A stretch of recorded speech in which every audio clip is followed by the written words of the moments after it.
When I was younger, especially a teenager, all I wanted to do was eat fast food, stay up late, be on my phone all the time, and definitely not exercise. And my mom would always tell me the opposite. Eat your soup, drink your tea, go for a walk. And at the time, I didn't want to hear any of it. It all felt boring and unnecessary, like something I would never choose for myself. But now I look at my life and I realize something a little humbling. The way I live now, the habits that make me feel calm, grounded, and good in my body are exactly the things my mom was trying to teach me back then. And every time I tell my mom about my habits now, she just looks at me and goes, "I told you so." So in this video, I want to share 7 habits my mom was right about. The ones that actually help you slow down, regulate your nervous system, and feel more like yourself again, especially in a world where everything is constantly trying to overstimulate you. If you're new here, I'm Veronika, a polyglot yoga teacher and plant-based nutrition advocate. And on this channel, we talk about the habits and mindset changes to help us live with more intention. If you want something practical to follow after today's video, I made a simple nervous system reset menu with all of the wellness habits we'll be talking about today. You can download it for free and use it on days when everything feels a bit chaotic. I link it in the description. Alright, so the first wellness habit my mom was right about is having a daily tea moment. I remember when I still lived with my parents, my mom would have a moment or two during the day when she would just make herself some tea and do nothing. If you guys didn't know, I'm originally from Russia. I was born and raised there, and when I was 22, I moved abroad. English isn't my native language. I learned English by myself. It was a very big dream of mine, and so here I am. And tea is a very big part of my culture. We love to invite people for tea, to talk, and to just have a good time together. But of course, when I was younger, I hated tea, and I didn't really understand that habit. All I wanted to do was drink coffee, energy drinks, because I thought that was something that made me cool. Even though now I know that that much caffeine made me feel absolutely horrible.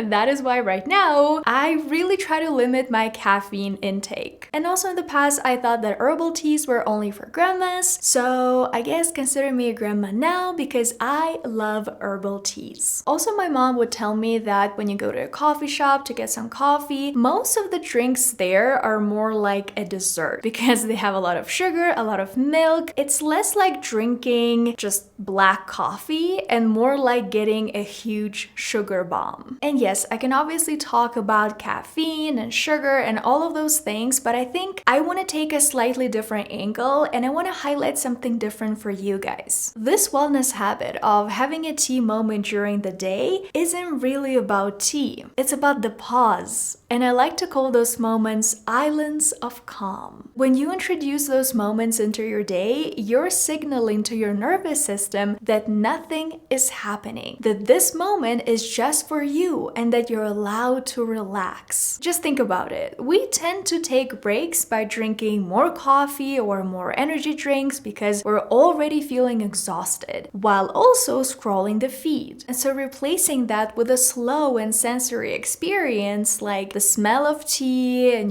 touching different leaves, pouring hot water into your mug and then waiting a little bit, all of that really helps your nervous system take a break and calm down for at least 5-10 minutes. Most of us are scrolling our phones and checking messages while eating for breakfast, lunch, and dinner. And so instead of introducing a new habit into your routine, what you can do is just replacing scrolling with nothing at least once per day. So let's say when you're making breakfast and then eating breakfast, you're only doing that. No podcast, no music, no nothing. And I know at the very beginning it's gonna feel very uncomfortable because we're all addicted to high stimulation. And for a lot of people, because of that, being in silence is very new, it's unfamiliar, and it feels weird. If you guys are curious what my favorite teas are right now, they are green tea, chamomile, peppermint, lavender, rose, and in general, all the different types of herbal blends. The key here isn't really about which tea you choose. I don't want you to suffer from analysis paralysis here. It's about having one moment in your day when you're slowing down, you're holding something warm, you're staring out of the window and doing absolutely nothing else. wellness. Okay, so the second wellness habit I want to talk about is batch making fermented foods. When I was a kid, my mom and my grandma, they would organize those days when we would batch make a lot of food together. Usually it was right after the summer harvest because my grandma lives in the countryside and she grows a lot of her own food. And I remember we would pickle and can so many things together, like sauerkraut and cucumbers, tomatoes, like a lot of different things. And to be honest, right now, since I live so far away from my family, this is something that I miss so much. I miss us cooking together because it wasn't just about making food together. It was about talking, gossiping, socializing. The problem that I see right now is that we decide what we want to eat multiple times a day, every single day. And this creates a lot of decision fatigue. And also food is getting this association with something that you do alone at your desk while scrolling social media. I think a lot of us are not bad at eating healthy. We're just exhausted because we're making too many decisions every single day. And when we also have to decide what we want to eat multiple times a day, that just feels like frustrating, and that makes me feel so anxious just thinking about it. And I noticed that in my mom's and my grandma's generation, there were fewer decisions and more predictable rhythm. Cooking used to be more social, slower, and more repetitive, but in a good way. And we'll talk about staples and just having like a few recipes that you rotate throughout the week a little bit later. Here, the two main things that I take away from this habit is that first, I need to cook more things with other people. My husband, my friends, maybe go to cooking classes. A few months ago, I actually went to a cooking class and I really liked it. And another important lesson that I want to highlight for you guys from this habit is adding more fermented foods into your diet. I think it's something that most of us are just not eating every single day. When was the last time you actually ate something fermented? And fermented foods are so diverse. They include things like kimchi, sauerkraut, sourdough bread, miso, tempeh, and of course kombucha. They are so good for your gut because they have live beneficial bacteria, probiotics. And these bacteria help you balance your gut microbiome. They're making sure everything is working here exactly as it should. They improve your digestion and they're actually very good for your immune system. And since I love talking about nervous system regulation, your gut and your brain are also connected through the gut-brain axis. So a healthier gut can also regulate your nervous system and support your mood. Wellness habit number 3 that my mom taught me when I was a kid is after dinner walks. To be honest, that was one of the habits that I hated the most because all I wanted to do after dinner when I was a teenager was be on my phone, maybe watch a show, a movie, and definitely not move my body. What is really interesting is that there was a study done that compared walks before dinner to walks after dinner. And walks after dinner won because they help regulate sugar in your body better and prevented big energy crashes. And the main thing that I want to highlight for you guys here is that if you decide to take a short little walk after dinner, you're replacing high stimulation plus stillness with low stimulation plus movement. And that shift is key here. And I also noticed that recently we started looking at walking from this optimization point of view. Like we have to walk 10,000 steps every single day,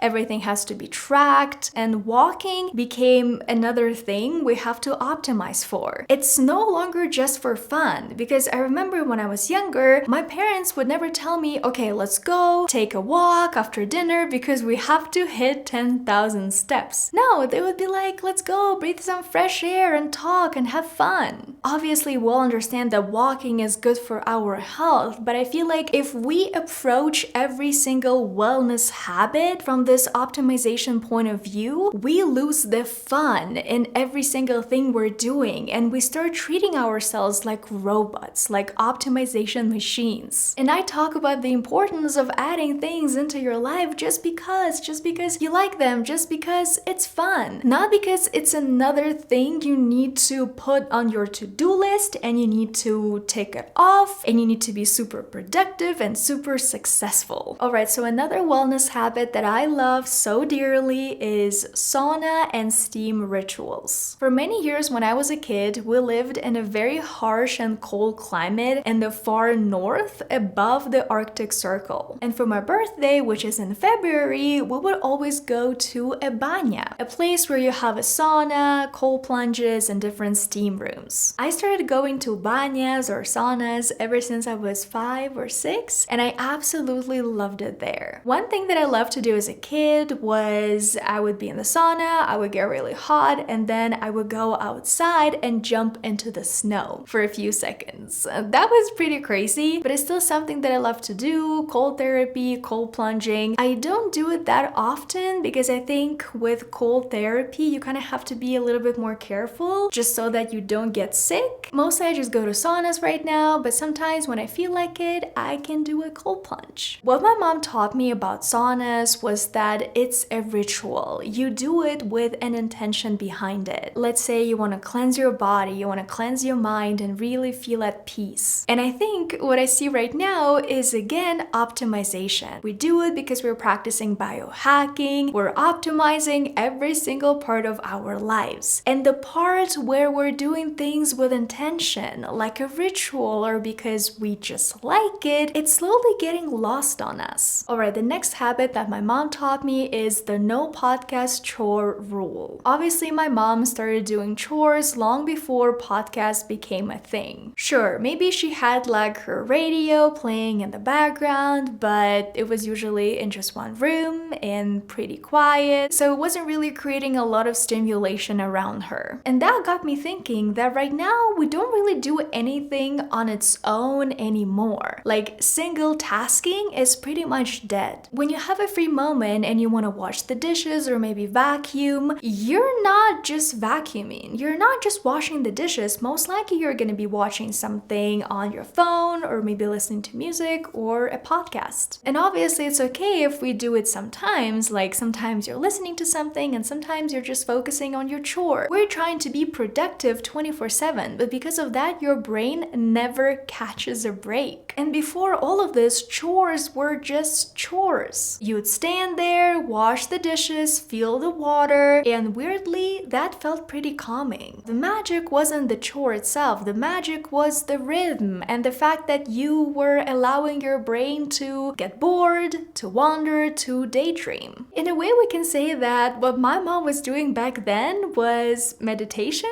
without calling it a meditation. The big thing that I'm trying to communicate to you in this video is that there's a very high chance that you don't need more complicated self-care routines. What you probably need more of though is low stimulation moments. Now let's talk about habit number 6. Don't bring the outside inside. My mom always has these small rituals when she comes home, like taking off her shoes, changing her clothes, and washing her hands. For example, I don't wear shoes inside my house. What I do wear though is something called tapochki.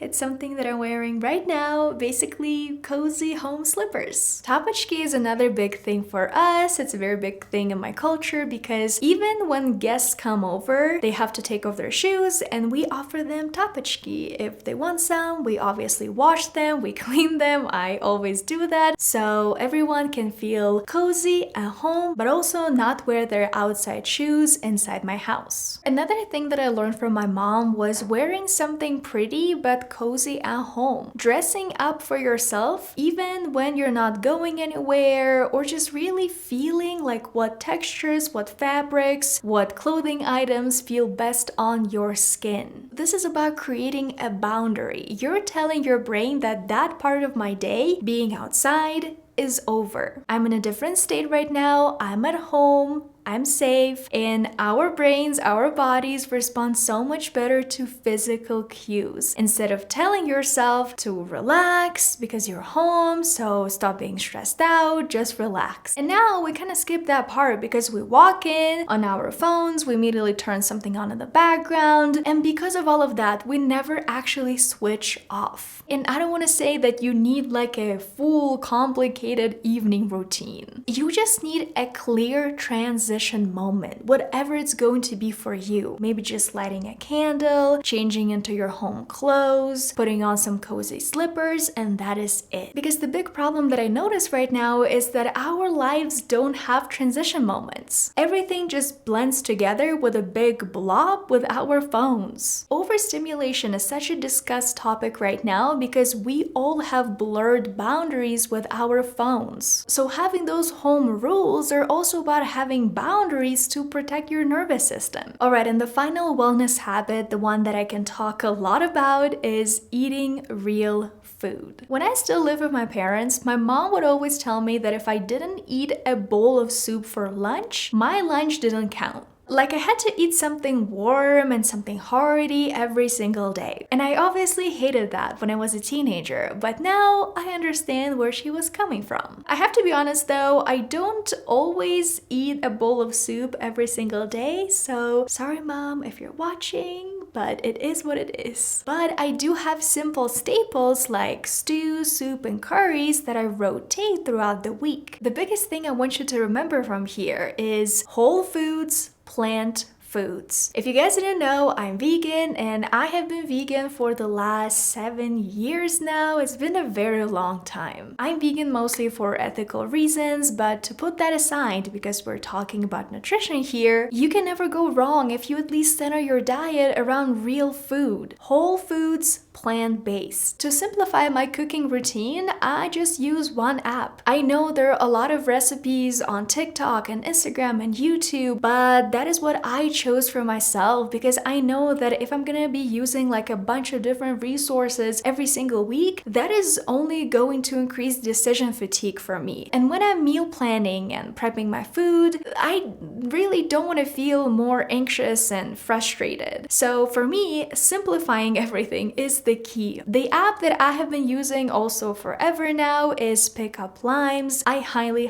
recommend this app. If you want to check out their free recipes, they also have a YouTube channel where they post pretty consistently, so you can check out their recipes absolutely for free there. Real and simple meals are all about stability. They keep your energy more steady, reduce cravings, and help you feel more regulated. But right now, unfortunately, modern eating looks something like this. Constant snacking, calorie counting, which it has been proven that it doesn't work, that it's so much better to focus on whole foods instead. Lots of animal products, ultra-processed foods, eating while being on your phone, while being distracted, and all of that just creates chaos for your body. I can talk a lot about plant-based nutrition, you guys know that, I'm very passionate about this topic. So if you want me to make a dedicated video about how to take care of your gut microbiome, and plant-based eating, please let me know in the comments. So that you have a little bit of context here, I'm such a science nerd when it comes to nutrition that a few years ago for my birthday, the gift that I decided to give myself was taking a plant-based nutrition course at Cornell University online. That was my gift and I absolutely loved it. I've taken courses in plant-based nutrition and I love reading research from people like Colin Campbell and Michael Greger because their work basically shows how simple whole foods can have a huge positive impact on your health. My ultimate 4 books that I recommend to every single person if you're interested in nutrition are The China Study. It's one of the largest nutrition studies ever that links